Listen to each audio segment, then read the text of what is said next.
Hi friends, എല്ലാവരെയും എൻ്റെ ചെറിയ യൂട്യൂബ് ചാനലിലോട്ട് ഹാർദവമായി സ്വാഗതം ചെയ്യുന്നു. ഇത് ഞങ്ങളുടെ വീട്ടിലെ ചെറിയൊരു മീൻകുളമാണ്. ഇതിനകത്ത് ആദ്യം നീല ആമ്പലായിരുന്നു, നല്ല വലിയ രീതിയിൽ ആമ്പൽ പിടിക്കുന്നുണ്ടായിരുന്നു. ഇതിനകത്ത് കുറച്ച് ഗോൾഡ് ഫിഷും കാർപ്പും അതേ കണക്ക് തന്നെ കുറച്ച് സാരിയും ഗപ്പിയായിരുന്നു. ഇപ്പം ആ സമയത്ത് കൂടുതൽ കൊക്കിൻ്റെ ശല്യം ഉണ്ടായതുകൊണ്ട് ഇതിൻ്റെ മുകളിലൊരു വലയിട്ടപ്പോഴത്തേക്ക് കുറച്ച് ആമ്പലൊക്കെ അങ്ങ് ചീത്തയായി. ഇപ്പോൾ ഇതിനകത്ത് കുറച്ച് കാർപ്പും കുറച്ച് ഗോൾഡ് ഫിഷും ഉണ്ട് നിലവിൽ. കാരണം കൊണ്ട് ആമ്പൽ വേറൊരു കുളത്തിൽ ഉണ്ട്. ഇത് ഞങ്ങളുടെ തന്നെ വേറൊരു ടാങ്കാണ്. അപ്പോൾ അതിനകത്ത് ആമ്പലും ഉണ്ട്, താമരയുണ്ട്. അപ്പോൾ ഇതിനകത്ത് നമ്മൾ വളമൊന്നും ഇടുന്നില്ല. ഇതിനകത്ത് മീനിൻ്റെ കാഷ്ടം, മീനിൻ്റെ വേസ്റ്റാണ് ഇത് ആമ്പലും താമരയ്ക്കും വളമായിട്ട് കിട്ടുന്നത്. ഇത് ഒരു ബുദ്ധൻ്റെ ചെറിയ ബിംബമാണ്. ഇതിൻ്റെ കൂടെ നട്ട ചെടിയാണ്. ഇതിപ്പം വളർന്ന് വലിയ മരമായിട്ടുണ്ട്. ഇത് ശാഖയൊക്കെ ചെറുതായിട്ട് കട്ട് ചെയ്യേണ്ട ഒരു സ്ഥിതിയിലോട്ട് മാറിയാണ്.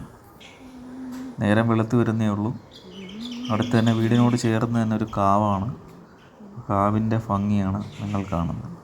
കാവിൻ്റെ ഭംഗി മാത്രമല്ല, ചെറിയ കിളിയുടെ സൗണ്ടുകളൊക്കെ കേൾക്കാൻ കഴിയും. അടുത്ത് തന്നെ ബൈപ്പാസ് ഉണ്ട്, അതുകൊണ്ട് അത് വലിയ രീതിയിൽ വ്യക്തമായിട്ട് കേൾക്കാൻ കഴിയുന്നില്ല. അപ്പം രാവിലെ പുലരുന്നേ ഉള്ളൂ. ഇത് നമ്പ്യാർവട്ടം എന്ന് പറയും. വലിയ രീതിയിൽ പൂ പിടിച്ചുകൊണ്ടിരുന്നതാണ്. അപ്പം ഈ ഒരു ചെടിച്ചട്ടിയിലാക്കി വലിയ വളങ്ങളൊന്നും കൊടുക്കാത്തതുകൊണ്ട് തന്നെ പൂ വളരെ ചെറുതാണ്. ഇത് വീട്ടിൽ കുറച്ച് താറാവുണ്ട്. അപ്പോൾ അതിന് കൊടുക്കാനായിട്ട് കൂമ്പിൽ നിന്ന് അതിൻ്റെ പൂവോ അതിൻ്റെ തണ്ടോ കിട്ടുമെന്ന് നോക്കിയാണ്. നിലവിൽ താറാവിന് വീട്ടിലെ ഫുഡ് വേസ്റ്റും അത് കണക്ക് അരിയോ പിന്നെ ഇത് കണക്ക് ഈ കൂമ്പിൻ്റെ പൂവോ അതിൻ്റെ തണ്ടോ കീറിയിട്ട് കൊടുത്ത് കഴിഞ്ഞാൽ അത് കഴിക്കുന്നുണ്ട്. അല്ലാതെ നമ്മൾ നിലവിൽ മീനോ ബാക്കിയുള്ള കാര്യങ്ങളോ കൊടുത്തിട്ടില്ല. വീട്ടിലെ ഫുഡ് വേസ്റ്റും പ്ലസ് അരിയോ പിന്നെ എന്തെങ്കിലും സംഭവമാണ് കൊടുക്കുന്നത്. പിന്നെ അതിന് കുളിക്കാനായിട്ട് ചെറിയൊരു കുളം കണക്ക് ഉണ്ടാക്കിയിട്ടുണ്ട്. അപ്പോൾ അത് ഹാപ്പിയായിട്ട് പോകുന്നതിനകത്ത്. നിലവിലിപ്പോൾ ഇതിൻ്റെ കൂടെ ഒരു പൂവനുണ്ട്. പൂവന് കുറച്ച് നാളിന് മുമ്പ് ഞങ്ങളുടെ ചേട്ടൻ്റെ വീട്ടിൽ നിന്ന് കൊണ്ടുവന്നതാണ്. ഇപ്പോൾ ബാക്കിയുള്ള പൂവൻ ഇവനെ അടുപ്പിക്കുന്നില്ല. അപ്പോൾ ഇയാൾ ഈ താറാവിനെ കൂട്ടുപിടിച്ചിരിക്കുകയാണ്. താറാവ് എവിടെ പോകുന്നത് അതിൻ്റെ കൂടാണ് പുള്ളിട്ടേ. വീട്ടിൽ നിലവിൽ 4 പൂവനുണ്ട്. അതിൽ ഒരു പൂവനാണത്. അപ്പോൾ ഇതിന് ബാക്കിയുള്ള പൂവൻ്റെ കൂടെ ഫൈറ്റ് ചെയ്ത് നിൽക്കാൻ പറ്റാത്തതുകൊണ്ട് ഇയാൾ കൂടുതലും താറാവിൻ്റെ കൂടാണ് നിലവിൽ നിൽക്കുന്നത്.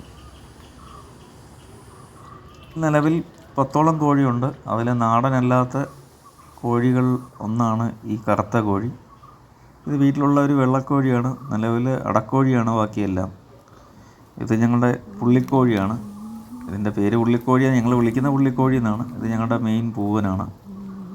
ഇയാളാണ് ഇവിടുത്തെ മെയിൻ ലീഡറായിട്ട് നിൽക്കുന്നത്. ഇപ്പം ആദ്യം വീട്ടിൽ 2 കോഴികൾ മാത്രമേ ഉള്ളായിരുന്നു. ബാക്കിയെല്ലാം അതിനെ അടവെച്ച് വിരിയിച്ചതാണ്.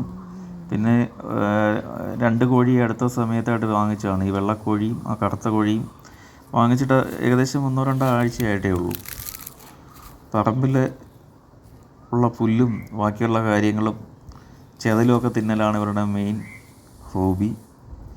പിന്നെ വേറെ വലിയ ശല്യങ്ങളൊന്നുമില്ല. വീട്ടിനകത്ത് കയറാറില്ല. വീട്ടിലുള്ള പുല്ലും ബാക്കിയുള്ള കാര്യങ്ങളും തിന്നുക. പണ്ട് ഇതിനു മുമ്പ് കോഴി ഉണ്ടായിരുന്നു. അപ്പോൾ വീട്ടിനകത്ത് കയറിയും വീട്ടിൽ വലിയ ശല്യമായിരുന്നു. അങ്ങനെ കൊടുത്തു തീർത്തതാണ്. ഇപ്പോൾ രണ്ടാമത് വാങ്ങിച്ചതാണത്. ഇവരുടെ മെയിൻ ആഹാരം നമ്മളെ കൂമ്പാണ്. കൂമ്പിൻ്റെ പൂവും അത് കണക്ക് ഫുഡ് വേസ്റ്റും പിന്നെ അത് കൂടാതെ ഇതിനകത്ത് ഒത്തിരി ചെതലും ബാക്കിയുള്ള കാര്യങ്ങളുണ്ട്. അതാണ് മെയിനായിട്ട് കഴിക്കുന്നത്. നിലവിൽ നാടൻ കോഴികൾ മാത്രമാണ് ഉണ്ടായിരുന്നത്. ആ കറുത്ത കോഴി മാത്രമാണ് നാടനല്ലാത്ത കോഴികൾ. ഇവിടെ വളരെ വലിയ പട്ടിശല്യമുണ്ട്. അപ്പം 4 സൈഡിലും മതിലുണ്ടെങ്കിലും മതിൽ ചാടി വന്നിട്ടാണ് കോഴിയെ പിടിക്കുന്നത്. കൂട്ടം കൂടി വരുന്നതുകൊണ്ട് തന്നെ ഇവർക്ക് പറന്നു പോകാനോ ബാക്കിയുള്ള കാര്യങ്ങൾക്കോ പറ്റുന്നില്ല. അതിനെ നമ്മളുള്ളപ്പോൾ മാത്രമാണ് അതിനെ തുറന്നു വിടുന്നത്. വീട്ടിൽ താറാമുട്ട വാങ്ങിച്ച സമയത്ത് അതിൽ 2 മുട്ടയൊന്ന് വിരിയിക്കാൻ വെച്ചതാണ്. അങ്ങനെ അതിനകത്ത് ഒരു താറാവിൻ്റെ കുഞ്ഞിനെ വിരിഞ്ഞ് കിട്ടി. പിന്നെ 2 താറാവിൻ്റെ കുട്ടികളെ വാങ്ങിച്ചതാണ്. പെടയെ ചോദിച്ച് മേടിച്ചതാണ്. കിട്ടിയതെല്ലാം പൂവനാണെന്ന് തോന്നുന്നു.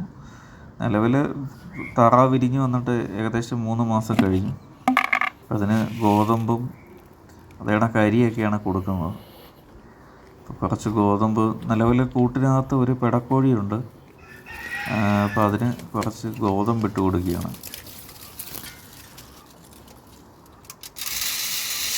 ഇത് അട വെച്ചതല്ല, അയാൾ അവസാനത്തെ 3 മുട്ടയായിട്ട് അയാൾ അടയിരിക്കുകയാണ്. അകത്തെടുത്ത് വയ്ക്കുക വെച്ചാൽ അകത്തും കുറച്ച് 2 കോഴികൾ അടയിരിപ്പുണ്ട്. 3 എണ്ണത്തിനെയും ഒരു റൂമിൽ വയ്ക്കുമ്പോഴത്തേക്ക് അവർ തമ്മിൽ ഭയങ്കര ഫൈറ്റ് ആയതുകൊണ്ട് ഇത് എൻ്റെ കൂട്ടിൽ തന്നെ ഇരിക്കുകയാണ്. കൂട്ടിൽ കുറേ കമ്പികളും പട്ടിയിലൊക്കെ വെച്ചിട്ടുണ്ട്. അതുകൊണ്ട് ഇതിൻ്റെ ദേഹത്ത് അധികം അഴുക്കുകൾ പറ്റത്തില്ല. അതിൻ്റെ തന്നെ വേസ്റ്റോ ബാക്കിയുള്ള കാര്യങ്ങൾ പറ്റുന്ന കമ്പാരിൽ കുറവാണ്. താറാവിന് കൂടുതലും കൂമ്പിൻ്റെ ഇലയും അതിൻ്റെ തണ്ടുകളും ആണ് അത് കൂടുതൽ കഴിക്കുന്നത്. പിന്നെ വീട്ടിൽ അധികം വന്ന പായൽ, വീട്ടിൽ ടാങ്കിൽ കിടക്കുന്ന പായലും ഫുഡ് വേസ്റ്റുമാണ് കൂടുതലും കൊടുക്കുന്നത്. അതല്ലാതെ നമ്മൾ അല്ലാതുള്ള തീറ്റകളൊന്നും കൊടുക്കുന്നില്ല. പിന്നെ ഇതിൻ്റെ അടുത്ത് ചെല്ലുമ്പോൾ ഇങ്ങനെ വാലാട്ടാറുണ്ട്. പട്ടികൾ മാത്രമല്ല, ഞങ്ങളും വാലാട്ടും എന്നാണ് ഞങ്ങളുടെ താറാവ്. ബാക്കിയുള്ള പൂവനുള്ളപ്പോൾ ഈ കറുത്ത പൂവൻ പെടകളെടുത്ത് പോകാറില്ല. ബാക്കിയുള്ള പൂവനിപ്പം സമീപത്തില്ലാത്ത സമയത്ത് കൂട്ടിലൊരു വെള്ളപ്പെടയെ കിട്ടിയിട്ടുണ്ട്. അതിനെ കറക്കിയെടുക്കാനുള്ള തത്രപ്പാടിലാണ് ഞങ്ങളുടെ കറുത്ത പൂവൻ.